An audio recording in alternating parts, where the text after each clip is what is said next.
Okay, USA soccer fans and football fans. Bobby Cardenas coming at you from where? Let me hear it. Let's hear it. Lancaster, California, in the beautiful Antelope Valley. You might see that this looks a little different, a little brighter. I got a key light now in front of me. I'm trying something new, trying to brighten it up, get the clarity up, the high definition up more. So, you notice, I have my Liverpool jersey on. See? Cardenas, 51, my name, everything, all my jerseys have it. Why do I have Liverpool on? Because I've enjoyed their play over the years. I've supported them. Some of the players are some of the most fantastic players in the world. The Steven Gerrards, Fernando Torres used to play for them. Up-and-coming players like Raheem Sterling. And, of course, El Vampiro, Luis Suarez, who today became the third most expensive player transferred in history. Barcelona from España agreed to a 75 million pound, translated to 128 million US dollar transfer fee. So for those of you that don't understand the concept of transfer fees, in football, teams buy a player from another team and the fees exchanged to that team for the player and also part of it to the player himself. They usually have buyout clauses or part of their contract. It would include portions of transfer fees. They do this to simply buy that player from that team now belongs to this team. Okay. Other contracts are made up to loan players out, partial fees, there's loans done. It's unlike any of the other sports that we know of, especially here in the United States. NBA, football, hockey, all of the Major League. Obviously, there are trades involved and there are fees involved, but it's nothing like this. And nothing to this degree. 128 million US dollars, and he's the third. Ronaldo and Gareth Bale from Real Madrid are, to this point, the most expensive players bought transferred through transfer fees. So, I guess that taking a bite out of your opponent pays. I'm a little shocked that Barcelona would do this simply because of their storied history. But you also have to take into account that if FC Barcelona didn't do this, another major European club would do this. Maybe even Real Madrid might consider it.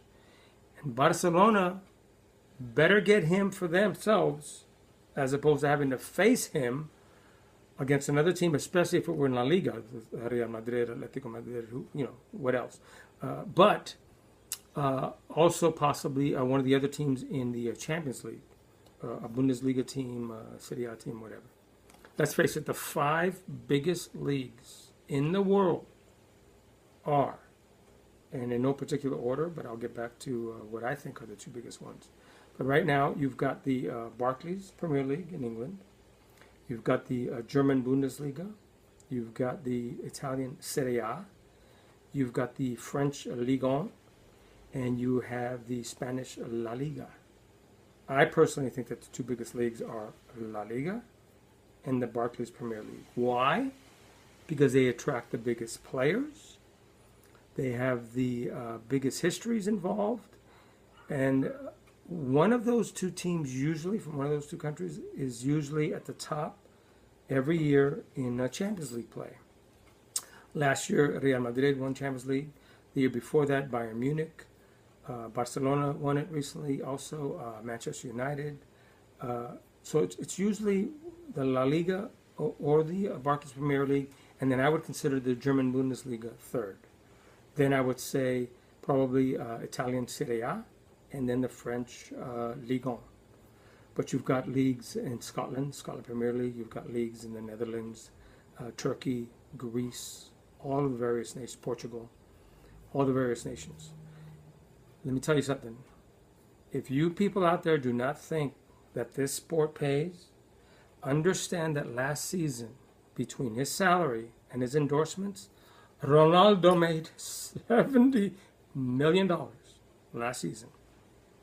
That is more than up to par with the biggest NBA stars we have, the biggest NFL stars we have, and the biggest Major League Baseball stars we have, and hockey also. So believe me, football is huge all over the world. But in Europe, those leagues account for more funds coming in through television contracts, through merchandising, than all the other leagues in the world. So, you future footballers, get to Europe. But first, come through the MLS. We need our players here too. We need our stars here in MLS. Okay, let's get ready for tomorrow's third place game between Netherlands and Brazil. And then Sunday's the big one. Germany and Argentina. Let's hope for a great match. I really think Germany should be favored, but I'm just hoping it's a great competitive match and that everyone remains safe. Right? Always the most important. So, until mañana, go USA!